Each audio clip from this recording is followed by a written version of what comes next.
Black women paved the way for Kamala Harris. For the first half of the 1900s, many black Americans could not vote in the South. They were turned away from the polling stations. Some were given impossible tests. However, many black men and women still tried to vote. One of those women was Annie Lee Cooper. In 1965, Cooper tried to register to vote. She lined up in a courthouse in Selma, Alabama. Then, local police arrived and tried to break up the line. At one point, the sheriff hit Cooper. She hit him back and knocked the man to the ground. Vice President Kamala Harris was elected in November 2020. Harris is the first black and South Asian woman to be vice president. After her win, Harris gave a speech. She said that black women are the backbone of our country. I stand on their shoulders. Judith Brown Dennis works at the Advancement Project. This is a civil rights organization. Dennis said, so many black women have laid the groundwork for this movement. They did kick down the doors, and they are architects of the voting rights movement. Black women have always played important roles in securing their freedom. Enslaved black women planned the resistance movements. Other women organized in their communities. Sojourner Truth was born with slave status in the late 1700s. For most of her life, Sojourner spoke out against slavery, and she also fought for women's rights. A stand for the race. Ida B. Wells was born with slave status in 1862. As an adult, Wells became a writer. She was also an activist. Wells created a suffrage group for black women in 1913. Suffrage is the right to vote. Women who protested for suffrage were called suffragettes.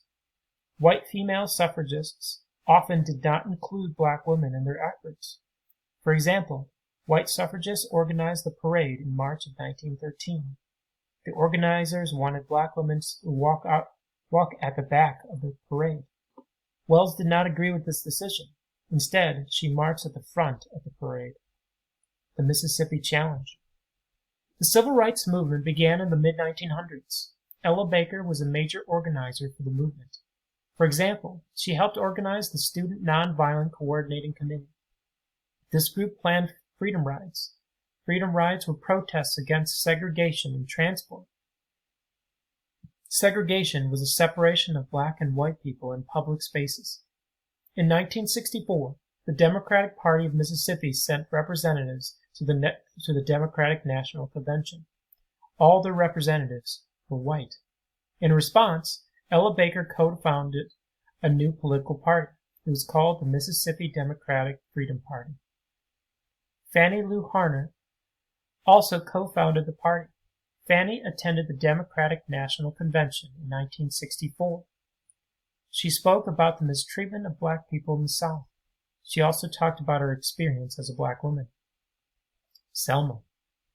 Amelia Boynton was another activist and organizer. The Selma to Montgomery March was a protest march in Alabama. The protesters marched for African American suffrage.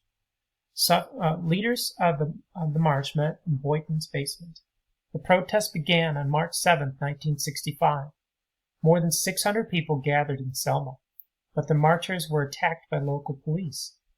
Television and newspaper cameras captured the incident. This later became known as Bloody Sunday. A photo of Boynton was published in newspapers around the world. The sit-in, the kneel-in, and the lie-in. Daisy Bates was a well-known activist. Civil rights leaders planned the march in Washington in 1963. Bates was the only woman to speak at the event. Aileen Quinn was a black woman who fed protesters. Quinn's home was attacked in 1964. The next day, Quinn traveled into Washington, D.C. Quinn met privately with President Lyndon B. Johnson. In the meeting, she demanded more protections for black people in the South. Password for today is movement. Password for today is movement. Seeking higher office. Shirley Chisholm was a black female politician from New York. She was the first black woman elected to Congress. In 1972, Shirley campaigned to become president. She was also the first African American to run for president with a major political party. Richard Nixon won the presidential election in 1972, but Nixon was later accused of abusing his power. He left office before he can be removed. Before Nixon left, there was a trial. Representatives Barbara Jordan delivered the opening remarks. In 1972, Jordan was one of 2 African Americans who served in the House of Representatives. She said, "My faith in the Constitution is whole, it is complete, and it is total." She said Congress needed to remove Nixon from office because of the Constitution. If it did not remove him, the Constitution should be torn up in a paper shredder. And so what they're trying to say is that was incredibly important to save the Constitution.